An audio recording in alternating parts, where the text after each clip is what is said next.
getting rid of stretch marks or preventing them, I would love to answer questions and help you out with that. So back to the message tonight, October 24th. Psalms 19, 12 through 14. Who can discern his errors? Forgive my hidden faults. Keep your servant also from willful sins. May they not rule over me. Then will I be blameless, innocent of great transgressions. May the words of my mouth and the meditation of my heart be pleasing in your sight, O Lord, my rock and my redeemer. I really like that verse. And that is just summing up quickly in prayer and asking God to let our words and thoughts and our heart be pleasing to his sight and not be anything else. In the story, the last words. I hate you, Julie screamed as she ran out of the house. She was glad to see the school bus coming around the corner. She climbed on quickly before her mother could call her back, but she knew she would have to answer for her words after school. Later, Julie's anger began to go away, but she didn't want to lose it. When she felt it weakening, she would feed it bitter thoughts. Why does she always say no? Why can't she be like Connie's mother? Her mom lets her do whatever she wants to do. At lunchtime, Julie scowled. Thanking God for her food didn't fit her mood, so she skipped it. Feeling guilty, she pulled her favorite sandwich from her lunchbox. Tucked in the sandwich bag was a note. Julie, I love you, Mom. Julie felt a bit ashamed, but not too much. She's just feeling guilty for not letting me go to Lana's party, she reminded herself. By the time school was dismissed, Julie had made a long list of complaints to present to her mother. She had to have something to justify her angry words that morning. She was thinking about them when she heard sirens scream and saw fire engines roar past the bus. The kids watched and talked as the bus followed slowly. When Julie saw the lights flashing in front of her house, terror gripped her. She stumbled from the bus and ran wildly up the street. Was her house on fire? Where was her mom? Frantically, she searched the crowd. Oh, there was her mother, standing at the edge of the crowd, watching the firemen pour water onto the burning storage building behind the house. Sobbing, Julie ran into her mother's arms. Oh, Mom, I'm so sorry. I love you.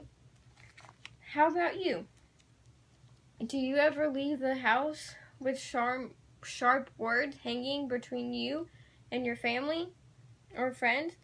Do you feed those feelings of anger with bitter thoughts?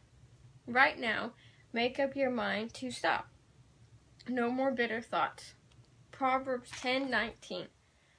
Don't talk too much, for it fosters sin. Be sensible and turn off the flow. And that was a good story and a good lesson to be learned from that. Because it's true. Just like in Julie's story, how after school, she found out her storage shed and she got scared because she thought her house was on fire and was scared she lost her mom. And I'm pretty sure she probably felt guilty about that with the words she said earlier in the day and the hurtful words. And you never know when your last words can be your last words. Or if you say something harmful to somebody and they just move out of the country, or their house is on fire, or a car wreck happens, or life always happens.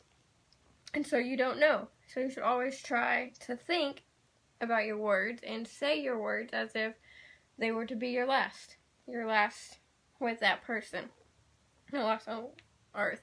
But however you end a conversation with somebody throughout your day, always just think, this might be the last time I'll ever talk to them. Maybe if you never see them again or some tragedy happens. Always your last words to them.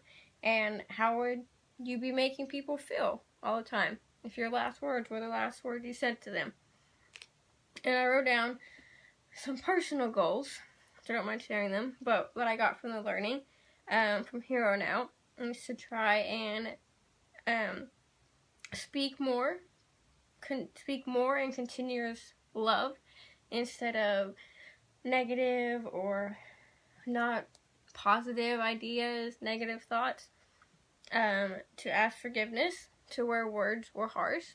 Ask God forgive me of negative thoughts that turn into harmful words, and with that, pay attention to your thoughts more, for your thoughts become actions, and actions become habits, and so on. So that was a really great lesson to get from that message, I believe, and I hope anybody else that watches this or listens, hope maybe they got a great lesson from it and can learn from it and live by it if you choose to, because I think if everybody listens or takes a lesson from any devotion and tries to live by it, I believe that slowly your life will change and slowly the world will change, because it's much better trying to live doing good instead of focusing on bad. So that was that lesson. Just watch your words, watch your thoughts, and be more cautious of the things you say to people. And with that, I hope y'all have a